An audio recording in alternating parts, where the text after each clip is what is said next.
बिस्मिल्लाहिर्रहमानिर्रहीम। अस्सलाम वालेकुम। कैसे हैं आप सब लोग? अल्लाह के फजल करम से मैं भी बिल्कुल ठीक ठाक।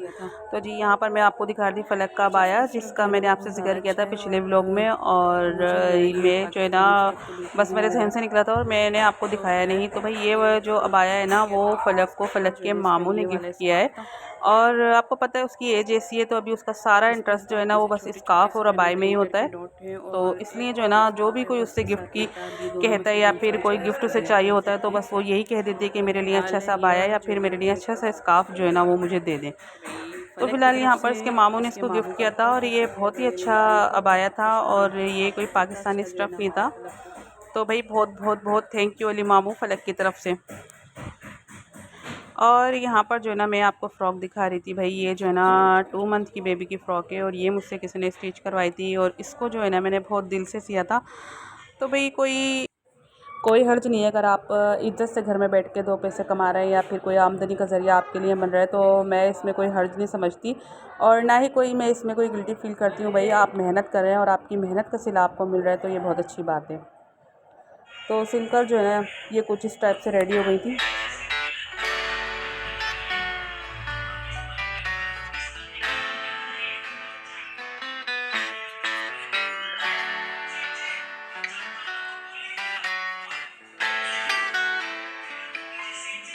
तो यहाँ पर जो है मैंने ये 2 मंथ की बेबी की 2 फ्रॉकें सी थी और सिल को ये बहुत ज़्यादा प्यारी लग रही थी। और इसके अलावा भी मेरे पास जो है ना काफ़ी सारी सिलाई जो थी वो जमा हो गई थी। जैसे जैसे मैं उसको स्टिच करती रहूँगी आपसे मैं शेयर करती रहूँगी लाजमी।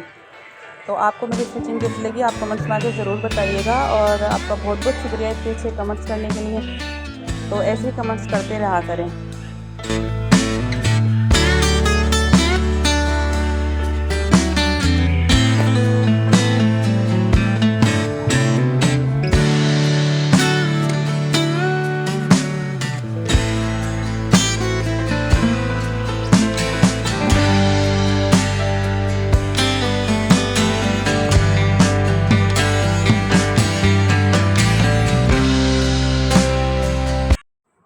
तो भाई ये नेक्स्ट डे का व्लॉग था और नेक्स्ट डे जो था ना वो फ्राइडे था। और फ्राइडे वाला दिन जो है ना वो हमारी लाइफ में एक अलग अहमियत रखता है। फ्राइडे वाला दिन जो है, जुम्मे वाले दिन जो है ना हमें कुछ सुन्नतें और नवाफिल भी अदा करने होते हैं, क्योंकि भाई जुम्मे का जो दिन है ना नबी सल्लल्लाहु अलैहि वसल्लम ने फरमाया कि आम दिनों का सरदार है जुम्मे का दिन। तो जुम्मे के दिन ऐसा है कि हमने अपने पेरेंट्स को अपने माँ बाप को भी इसी तरह करते हुए देखा कि उन्होंने जो है ना एक जुम्मे की अलग से हमें फीलिंग कराई और एक अलग से जुम्मे को अहमियत दी। और जुम्मे के दिन जो है ना उनका एक ख़ास शेड्यूल होता था और उसी के मुताबिक और उन्हीं को ही देखते हुए हम भी उस शेड्यूल पे ही चलते हैं। और ये कह लो कि बस हमें भी उसी की आदत है कि जुम्मे वाले दिन जो है ना बच्चों को नहलाना धुलाना नमाज़ पढ़वाना और मकसद जो भी उसके वज़ाइफ हैं वो हम तखय्युस से जो है ना अदा कर रहे होते हैं। और मेरी ज़्यादा कोशिश बस यही होती है कि जुम्मे वाले दिन जो है ना मैं खाने में भी कुछ हल्का फुल्का सा या फिर राइस बनाऊं, क्योंकि जल्दी जल्दी सारे काम निपटाने होते हैं, बच्चों के कपड़े प्रेस करने और उनके लिए जो है ना मकसद से जो 1-2 घंटे की टाइमिंग वो मुझे उनको देना ही होता है लाजमी। और यही वो वक्त है कि आप 1 से 2 घंटे उन पर लगाएंगे तो फिर अच्छे से उनके दिमाग में जो है ना वो सब बातें बैठ जाएंगी। जिस तरह हमें जुम्मे का एहसास है और हमारे माँ बाप ने हमें जुम्मे की एक अलग अहमियत करवाया, तो इसी तरह हम भी चाहते हैं कि हमारे बच्चों के दिलो दिमाग में भी ना जुम्मे की एक अलग अहमियत हो। और इसी वजह से जो है ना जुम्मे को उनको नहलाना धुलाना साफ़ सुथरा सफाई और जो भी सुन्नतें हैं वो तखय्युस से जो है ना मैं उनके साथ अदा करवाती हूँ। तो उसके लिए जो है ना मुझे अपना टाइम ऐसे ही निकालना पड़ता है कि मैं खाने में जो है थोड़ा कुछ हल्का फुल्का बनाती हूँ। और शुरू से ही उनकी ये आदत है कि जुम्मे वाले दिन जो है ना उनको पता होता है कि भाई आज जो है ना हमें नमाज़ अदा करनी है जुम्मे की और क्या क्या सुन्नतें हैं या फिर क्या हमें वज़ाइफ पढ़ने हैं।